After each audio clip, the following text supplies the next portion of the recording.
እንኳን አደረሳችሁ ውድ ወንድሞቼ እህቶቼ ባላችሁበት ስፍራ ሰላም ለእናንተ ይሁን። ቄስ ኃይሉ ዘሪሁን ነኝ። ዛሬ እስቲ አንድ ነገር ልንገራችሁ። ምናልባት የኔን ንግግር አንዳንዶቻችሁ ያነቃል ብዬ አምናለሁ። በሐዋርያት ቤተክርስቲያን ኢየሱስ አብ ነው።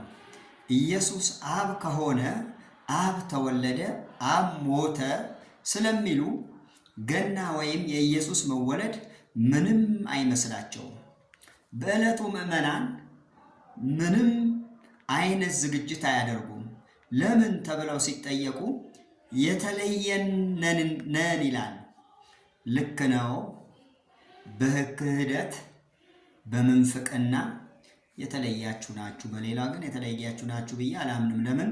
ቤቱ ስለኖርኩበት ውስጠ ምስጢሩ ስለማውቀው ለራሳችሁ በሚጠቅማችሁ መንገድ ህዝቡን ስለምትመሩት። እስቲ አንዳንድ ነገሮችን እኔ ከእግዚአብሔር ቃል በኢሳይያስ 9:6 ሕፃን ተወልዶልናልና ወንድ ልጅም ተሰጥቶናል፣ አለቅነትም በጫንቃው ላይ ይሆናል ይላል። ተወለደልን ማ? ወንድ ልጅ። ተሰጥቶናል ማ? ወንድ ልጅ። ሰጪው መታወቅ አለበት። ማን ነው የሰጠን? ሰጪው አብ ነው። እናንተ አብ ነው የምትሉት የተወለደውን ነው አይደለም? የተወለደው ስጦታችን ነው። አብ የሰጠን ስጦታችን ነው። ክብር ለእግዚአብሔር ይሁን። እነዚህ ከምስራቅ ተነስተው በኮከብ ተመርተው ብዙ ስጦታ ይዘው ወደ ቤተልሔም የመጡ ሰዎች ከሄሮድስ ጋር ተገናኙ። ሄሮድስ አንድ ነገር ነው ያላቸው፣ በጥንቃቄ መርምሩ፣ እኔም እሰግድለታለሁ አላቸው። አያችሁ ልዩነት። እነዚህ ሰዎች ከምስራቅ የመጡት ስጦታ ይዘው ብዙ የተለያዩ ስጦታዎች ይዘው ኮከብ እየመራቸው ሕፃኑ ጋር ለመድረስ ሕፃኑ ጋር ደርሰው ደግሞ ስጦታ ለመስጠት ነው። ሄሮድስ ግን ለመግደል ነበረ። ዛሬ የምንመራቸው ምዕመናን በተጣመመ ዶክትሪን በተጣመመ ትምህርት ልንገላቸው እንችላለን። አያችሁ ልዩነት።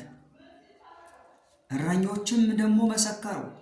እግዚአብሔር የገለጠልንን ሄደን እናውራ አሉ። እግዚአብሔር ተወለደ አላሉ። እግዚአብሔር የገለጠልንን ሄደን እናውራ አሉ። ኢየሱስ እግዚአብሔር አብ ነው የምትሉ ሰዎች እባካችሁ አስቡበት። አያችሁ የእረኞች ምስክርነት። መላእክቶችም ዘመሩለት፣ ሰማይም እና ምድር አስተጋቡ።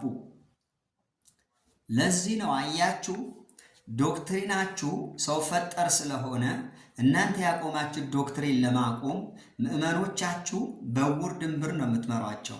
ለገና ምንም ማድረግ አይቻልም፣ መብላት መጠጣት አይቻልም፣ መልበስ የኢየሱስን መወለድ ማብሰር አይቻልም። መክሊት እስከሆነ ይቻላል፣ እሱ ገንዘብ ነው። ገንዘብ የደም ስራቸው አይደለም። ምዕመናንም መብታቸው አትክፈፏቸው። እናንተ ቤት ብዙ መረጃ አለ። በየትኛውም በዓላት ላይ ይታረዳል፣ ይበላል፣ ይጠጣል።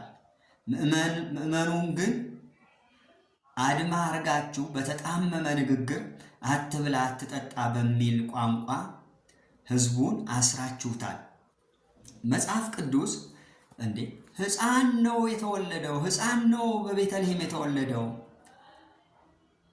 አብ አልተወለደም፣ አብ አልሞተም፣ አብ አልተገረዘም።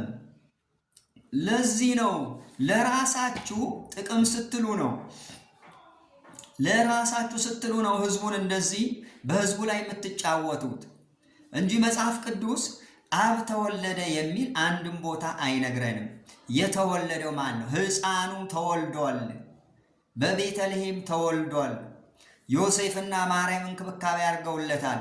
ሄሮድስ ሊገለው በፈለገ ጊዜ መላእክቱ እንኳን ለሄሮድስ ተናግሮት ወደ ግብፅ ሄሮድስ ሊገለው ይፈልጋልና ወደ ግብፅ ይዘኸው ሂድ አለው። እነዛ ከምስራቅ የመጡ ሰዎችም ሄሮድስ ሊገለው ስለሚፈልግ በሌላ መንገድ ሂዱ አላቸው። እስቲ ማስረጃ አቅርቡ። እንደ ድሮ ህዝቡን ከአብያተ ክርስቲያናት ለይታችሁ፣ ከፖለቲካው ለይታችሁ፣ ከባህል ለይታችሁ ለብቻ መግዛት አትችሉ። አሁን አለን እኮ ወጥተናል። እግዚአብሔር ይመስገን። ዮሐንስ ማነስ ሲባል እኔ ድምፅ ነኝ አለ። እኔ ሐዋርያት ቤተክርስቲያን በግፍ የሚገዙ ተረግጠው ለሚገዙ ወገኖቼ ድምፅ ነኝ። እባካችሁ ምእመናን ድምፄን የምትሰሙ እግዚአብሔር ገንዘብ ከሰጣችሁ ብሉ፣ ጠጡ። እነሱ በሚሉት መንገድ አትሂዱ። መብል ለሆድ ነው፣ ሆድም ለመብል ነው። እግዚአብሔር ሁለቱም ያጠፋቸዋል ይላል። ለምሳሌ ነገ ካላንደርም ይዘጋዋል። ካላንደር እንኳን የሚዘጋው በዓላት ሐዋርያት ቤተክርስቲያን ትቃወማለች። ስለዚህ አገርንም እየተቃወመች ነው ማለት ነው። መንግስትንም እየተቃወመች ነው ማለት ነው። መንግስትንም ለሚያወጣው መመሪያ አሻፈረኝ ብላ የቆመች ድርጅት ናት ማለት ነው። ስለዚህ ብሉ፣ ጠጡ፣ ፌሽታ አድርጉ። ኢየሱስ ተወልዷል፣ በቤተልሔም ተወልዷል። እና እነዚህ ሰዎች የሚሏችሁን ነገር እየሰማችሁ ብቻ ከህዝብ አትለዩ። ተባረኩ። ቄስ ኃይሉ ዘሪሁን ነኝ።